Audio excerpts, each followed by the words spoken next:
حضرت امام حسین یہاں سے چلتے ہیں، ابھی راستے میں ہی پہنچتے ہیں کہ یہ خبر آتی ہے کہ کوفے والوں نے بے وفائی کر دی، حضرت مسلم بن عقیل رضی اللہ تعالیٰ عنہ کو شہید کر دیا گیا، نعمان بن بشیر معزول کر دیے گئے، ابن مرجانہ ابن زیاد وہاں متعین کر دیا گیا جو سخت گیر شخص تھا، اور اس نے لوگوں کو ڈرایا دمکایا اور کوفے کے لوگوں کے دل بدل گئے اور وہ بیتیں توڑنے لگے۔ وہ منظر مسجد کوفہ کا کتنا دل گداز تھا، جب امام نماز کے لیے کھڑے ہوئے تو 40,000 لوگ آپ کے پیچھے تھا، جب سلام پھیرا اور امام نے دیکھا کہ پیچھے لوگ نہیں ہیں، پھر لوگوں نے اپنے دروازے بھی بند کر لیے۔ رات کی تنہائیاں ہیں اور حضرت مسلم بن عقیل کو کوئی پناہ دینے والا نہیں، لوگوں نے دروازے بند کر لیے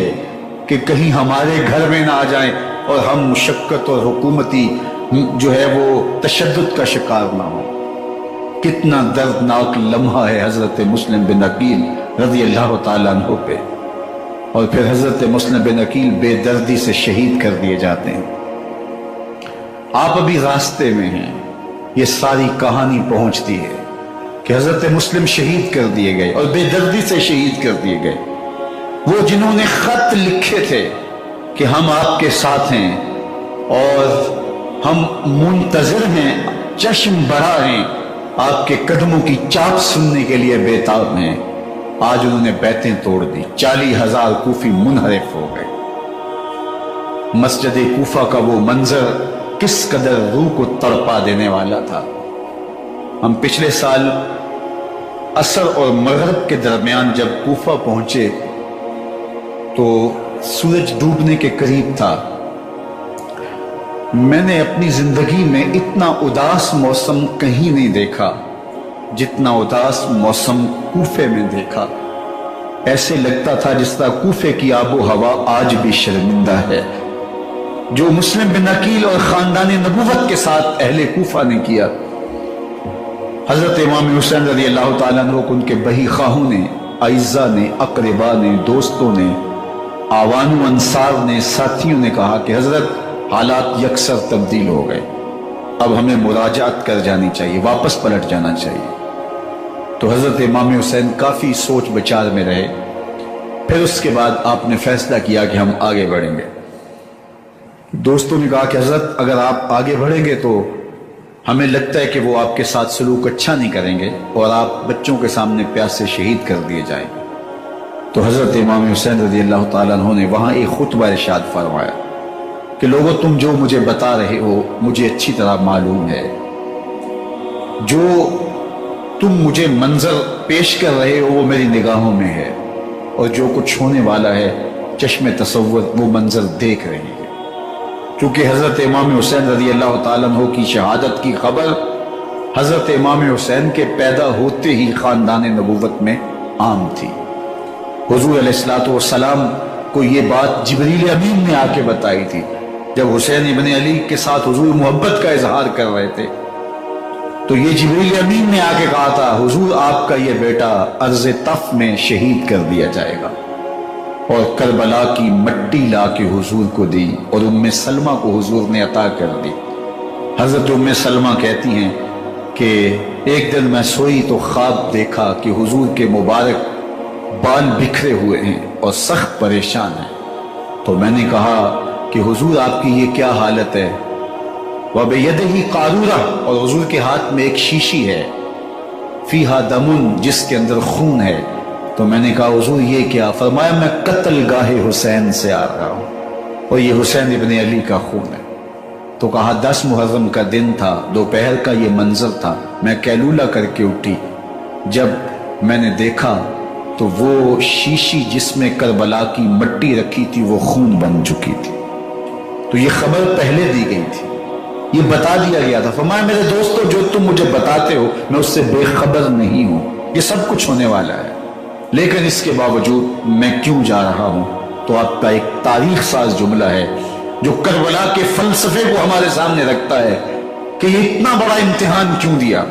حضرت امام حسین رضی اللہ تعالیٰ عنہ نے فرمایا وَلَكُمْ فِيَّ أُسْوَةٌ، میں اس لیے جا رہا ہوں قیامت تک ظلم، جبر اور ناانصافی کے خلاف کھڑے ہونے والوں کے لیے کوئی نمونہ تو ہو۔ میری زندگی قیامت تک ظلم، جبر اور استحصالی نظام کے خلاف کھڑے ہونے والوں کے لیے نمونہ ہے۔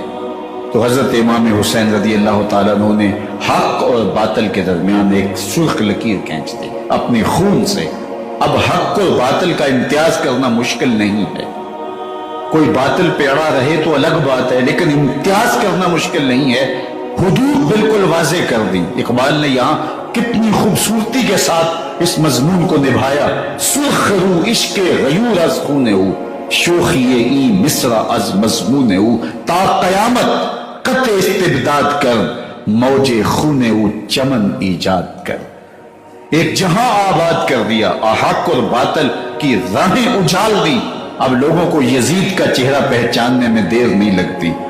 وقت کے ہر یزید کا چہرہ آسانی سے پہچانا جا سکتا ہے۔ یہ معرفت زمانے کو کروائی کس نے؟ حسین ابن علی نے کروائی رضی اللہ تعالی عنہ۔ تو حضرت امام حسین نے فرمایا کہ جو میرے ساتھ ہونے والا ہے میں اچھی طرح جانتا ہوں، لیکن میں اس کے باوجود آگے بڑھوں گا۔ پھر بڑھے اور کربلا میں جا کے خیمہ زن ہو گئے۔ 7 محرم کو پانی بند کر دیا گیا۔ پانی بند ہوا تو کھانا بھی میسر نہیں تھا، لیکن ذکر پانی کا ہوتا ہے اس لیے کہ کھانے کے بغیر انسان کئی دن کاٹ لیتا ہے، لیکن پانی کے بغیر گزر نہیں ہوتی۔ تو فرات کی نہر سامنے اپنی موجوں کے ساتھ چمک رہی ہے، لیکن ایک قطرہ آب بھی آل رسول کو نہیں دیا جا رہا۔ کائنات کے اندر ایسے انوکھے امتحان بھی ہوتے ہیں۔ وارثوں ساقی کوثر کے، مالک ہوں حوض کوثر کے، اور بیٹے ہوں ساقی کوثر کے، اور آج ایک بوند پانی کی بھی میسر نہ ہو۔ صبر کا امتحان ہے، عزیمت کا امتحان ہے۔ حضرت امام حسین رضی اللہ تعالیٰ عنہ خیمہ زن ہو گئے۔ 3 دن تک پانی بند رہتا ہے۔ 9 محرم کو رات کی تنہائی میں حملہ آور ہونا چاہتے ہیں، لیکن آپ نے کہا کہ ہمیں اللہ کے حضور عبادت اور ذکر کے لیے وقت دیا جائے۔ ساری رات ذکر میں گزرتی ہے، عبادات میں گزرتی ہے۔ رات کے اندھیرے میں آپ چراغ بجھا دیتے ہیں۔ آیان و انصار کو کہتے ہیں، آوان و انصار کو کہتے ہیں کہ ان کی دشمنی میرے ساتھ ہے، انہیں میرا خون چاہیے۔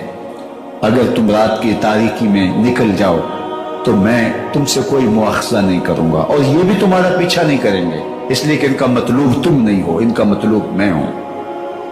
جب چراغ جلایا تو کوئی بھی نہیں گیا۔ مسلم بن نوسجہ کھڑے ہو کے کہتے ہیں، حضرت اگر ہمارے بدن کو 70 بار کاٹا جائے اور جلایا جائے اور ہواؤں میں اڑا دیا جائے پھر بھی آپ کا ساتھ نہیں چھوڑیں گے۔ 70 سال کے بوڑھے ہیں حبیب بن مظاہر، کہتے ہیں حضرت آپ کو چھوڑ کے جائیں کہاں؟ آپ کو چھوڑ کے جائیں کہاں؟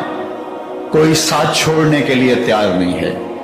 پیاس ہے، سخت گرمی ہے، کربلا کا ماحول ہے، 72 افراد اور خاندان کی خواتین میدان کربلا میں خیمہ زن ہیں۔ دوسری طرف لشکر اعداء اشقیا 22,000 کی تعداد میں مقابلے میں، ایک روایت 30,000 کی ہے۔ ان صرف 72 پیاسے لوگوں کے لیے اتنے لوگوں کو جمع کرنے کا مقصد خوف زدہ کرنا تھا کہ یزید کی بیعت کر لیں، شرط ہے کہ یزید کی بیعت کر لیں، محاصرے توڑ دیں گے، پانی دستیاب ہوگا، اعزاز و اکرام سے نوازا جائے گا، خزانوں کے منہ کھول دیے جائیں گے۔ لیکن حسین ابن علی کہتے تھے سب کچھ لٹ جائے گا، باطل کے ہاتھ پہ ہاتھ نہیں رکھنا۔ اللہ اکبر۔ اب صبح طلوع ہوتی ہے، عاشور کا دن چڑھتا ہے، سورج اپنی پوری تمازت کے ساتھ گرمی برسا رہا ہے۔ آج خاندان نبوت کا امتحان زمانے نے دیکھنا ہے۔ رسول اللہ کا لعاب چوسنے والا اس کے صبر کا آج امتحان ہے۔ حضور کے کندھوں پہ کھیلنے والے حسین کا آج امتحان ہے۔ اللہ اکبر۔